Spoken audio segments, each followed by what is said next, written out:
Good morning, everyone. Today we are going to learn a topic relating to the death of a partner in a partnership firm. The topics that I will be covering today are three. The first one being the capital account of the deceased partner, the second one being the executor's account, and the third one being the adjustment of the capitals after the death of the partner. Alright, so first things first, what we need to know is that this topic comes under the reconstitution of a firm. There are three cases when we reconstitute a firm. The first one is when a partner comes, the second one is when a partner leaves or goes, and the third one is when a partner goes. Yeah, it is the third case that we are going to be covering in today's class. Now, there are certain steps that need to be followed every time that a firm is reconstituted. The first one is the change in the profit sharing ratio of the partners. The second one is the valuation of goodwill and giving or taking the share of goodwill from the deceased partner. The third one is the revaluation of assets and the reassessment of liabilities, for which we prepare the revaluation account to determine the net profit or net loss.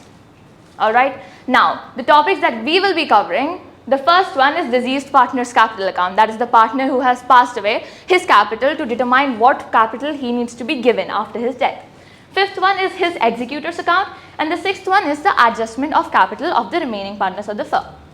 Now, to understand our topic better, let us take the example of three very closely knitted best friends. The first one being Ramesh, second one Raju, and third one Ramaswamy. So these are very good friends and they started a partnership business. But on one tragic day, an unfortunate accident took place and Raju passed away on 30th of June 2024. Now, after recovering from the emotional loss of Raju, Ramesh and Ramaswamy knew that the show must go on. So, they decided to pass the necessary journal and accounting entries in the books of accounts and continue with the partnership business, which is what we are going to do now. That is, prepare the deceased partner's capital account. I would request you all to shift your focus on the whiteboard.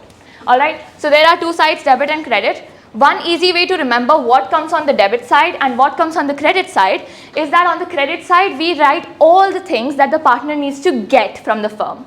Alright, so here we'll write the getting part of it, while on the debit side the partner will be recording all the things that the partner needs to give to the firm. Alright, so these are all the giving aspects of his capital after his death.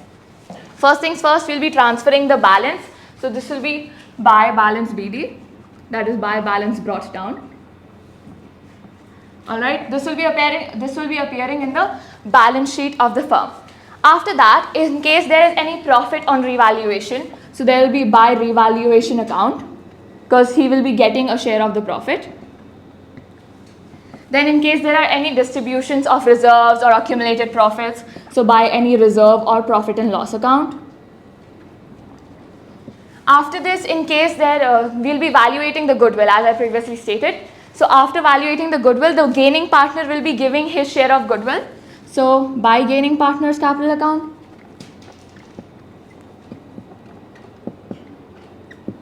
Alright, now after all of this, what we need to see is his share of profit till the date of death. Because we need to know that a partner may not die at the end of the year, right? He died in between, just like Raju. Yeah, so we need to give him his share of profit or loss till the date of death. In case it is profit, then we will be writing by profit and loss suspense account.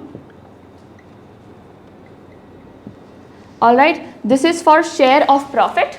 Now, we also need to pay him any interest on capital that he may receive till the date of death. So, it will be by profit and loss suspense account again.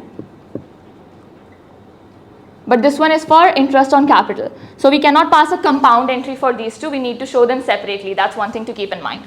After that, in any case, if there is any salary or commission to be paid to him, we'll calculate it till the date of his death. And then we'll be crediting it to his account. Alright, so these are all the things that you need to give to the partner. Alright, as you can see in this slide. On the credit side, we have interest in capital, salary, reserves, revaluation, gaining partners, profit and loss. That's it. Alright, now coming to the debit side, which is all the things that the firm needs to give to the partner. Alright, so first things first, we'll just take all the things from here, the things that might be in loss. So revaluation, there could be a loss on revaluation, so it would be to revaluation account. Alright, then in case that there was a loss till his date of death, then there would be to profit and loss account, to profit and loss suspense account, sorry. Yeah. Then his drawings, because the drawings must be debited to the capital account, to any interest on drawings that he needs to pay to the firm,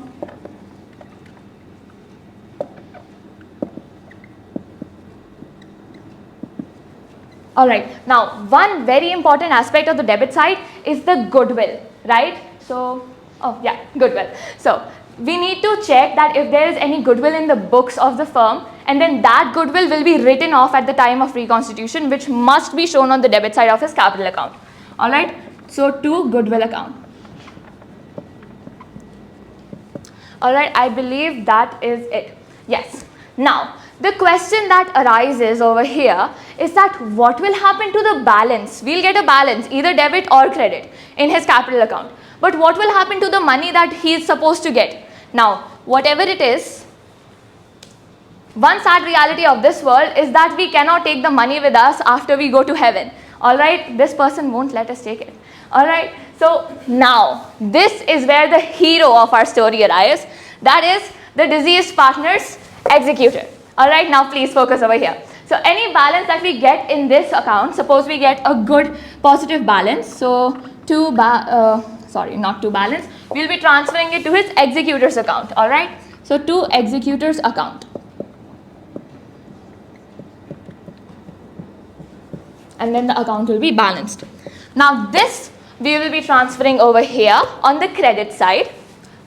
So by deceased partner's capital account. Alright. Now, there are two ways in which the firm can make the actual payment to the executor. One is in lump sum. The second one is in installments. So for lump sum, it's a very easy process. The capital has already been transferred. All you need to do is transfer the amount to the bank account. So to bank account with the same amount. Yeah, and that's it. The account is over.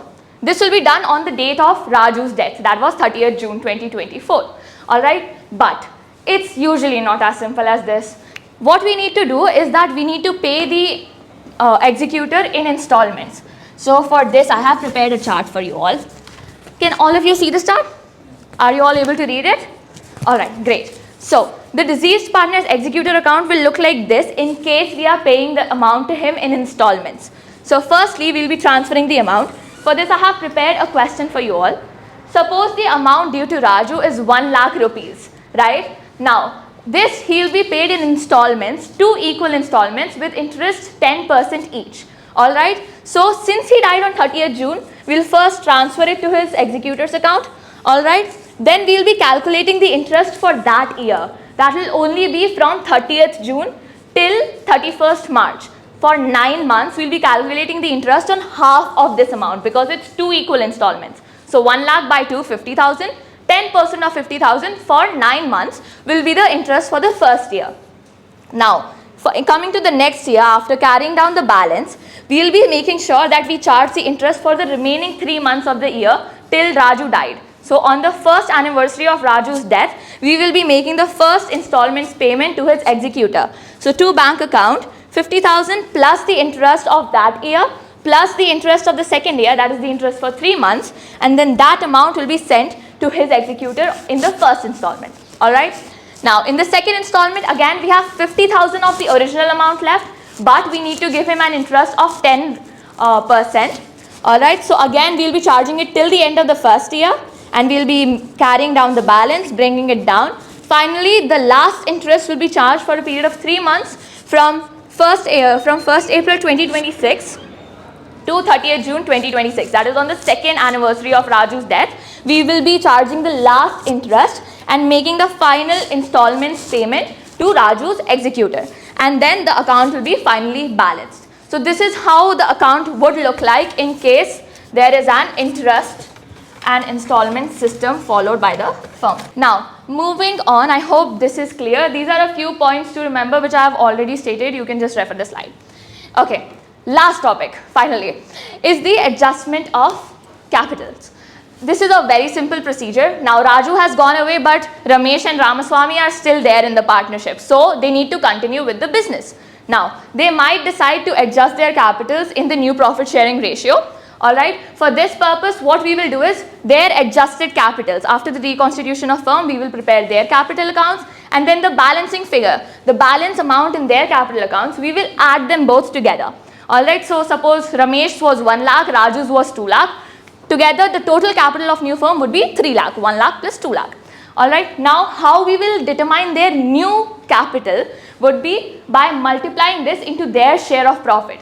So if their share profit sharing ratio was 2:1, so it will be total capital of firm divided by 2/3, multiplied by 2/3, and then the second one would be total capital of firm into 1/3 to ascertain the new profit that they have, the new capital that they have to bring.